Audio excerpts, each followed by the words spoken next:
All right, I have here a 2012 Reaper. I've had some people asking what's all involved in installing a supercharger on this rig. So I'm going to go over the basics of that. If you're on the forum, you can ask me whatever you want and I'll try to answer. But I'll just go over the basics of the install now. As you can see, Scott, I got your grill. Thank you very much. Looks awesome. Too bad it didn't come in red, but it'll do for now until I find a paint code. First thing I did when I got the vehicle is I installed a Power Commander fuel management system.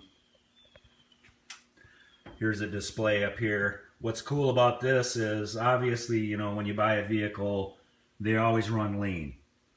If you want more power and a better running engine, you need to control the fuel better. So Power Commander does all that for you. What's great about this unit is I've got the auto tune on it, which replaces the stock oxygen sensor. Goes to the Power Commander, which tells it what your fuel ratio is, and obviously controls that aspect of it. On this unit, it has a memory card slot in the side of the display. Pops right in here. You can take the vehicle out for a run. When you put your map in, you can see what your air fuel ratios are. Bring it home, slap the card into your computer, pull up the file. I have it set to record every half second, so I can take it out for a run and it's going to tell me what my air fuel ratio versus boost and RPM is, so I can adjust the map file to get it where it needs to be. I've got it pretty much perfect now. I'm going to bring you around over here. I'll show you the actual supercharger installation. Now this is an AMR 300 supercharger. You can get these off of eBay. You can buy them new too, but they're about 1,500 bucks. I got this used off eBay. It was in really good shape. I think I paid around $350 shipped for it. And they use these on the European small engines. Subaru used them a lot. A lot of those European vehicles to get more power out of them. As you can see right here, try to get a better shot of this. I came off the motor mount with some brackets. I basically wedged the supercharger up in there and fabbed up a bracket system. I got a turnbuckle here that's for alternators to adjust the belt tension. Other than that, that's how I mounted it. Luckily, the pulley on the supercharger matched up to the pulley on the engine. Same belt, which saved a lot of work, actually. So that was a good thing. And this is my intake pipe here. This is the intake pipe going to my air filter. And down here, I don't know if you can see it. Anyways, the charge pipe is going underneath the motor and back up into the intake manifold. Come up here, maybe I can get a better view down. There it is right there. Fits good in there. You can see the bracket a little bit. Right here is the nozzle for the water meth injection going into the intake pipe. I used the smallest that was available because it is a small motor. And it works really good. Also, here's the pressure switch that's coming off the manifold.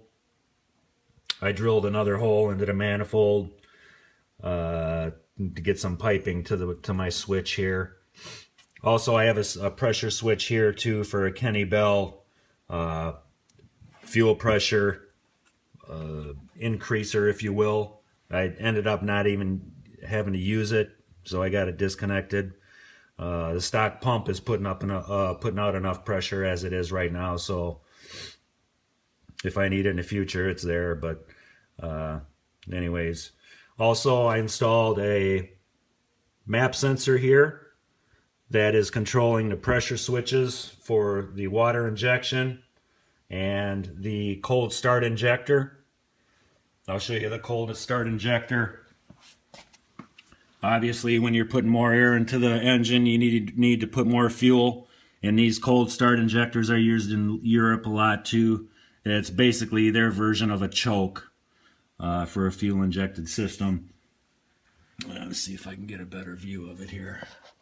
There it is right there going into the intake pipe. So anything above 5 psi, my power commander told me when I hit 5 psi I needed more fuel, so that's how I got more fuel into it. And I can control it. I installed a valve here that I can control the flow.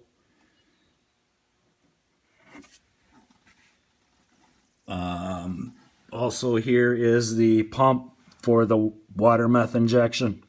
Here's the line going to the nozzle. And I'm drawing, actually use windshield washer fluid in the tank here. 20 below windshield washer fluid. It's got enough meth in it to do what I need. And it's cheap.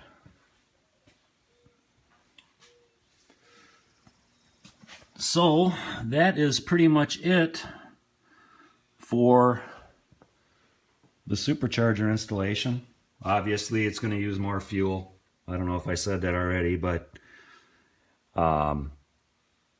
it's a toy, and if you want a toy, it's going to cost you a little bit more money, but you got the power that you need. I do a lot of hill climbing and stuff like that, and the way it was stock just wasn't getting it for me.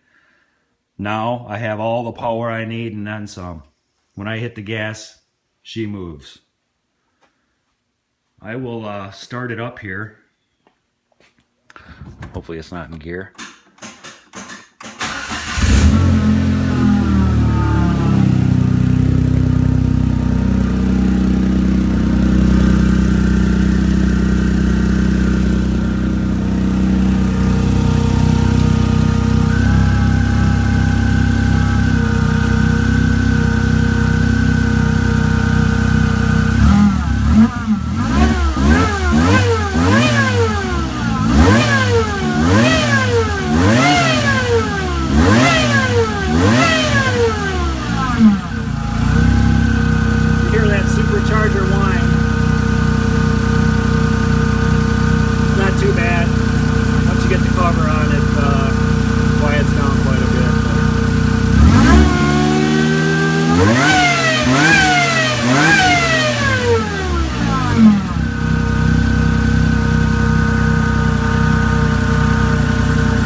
I'll show you my gauge here. I got her running about 13.5 in a vacuum, and I go to about 11.5 AFR, anything above 5 psi, and from 13 to 5 to 11.5 in between, 0 and 5 psi.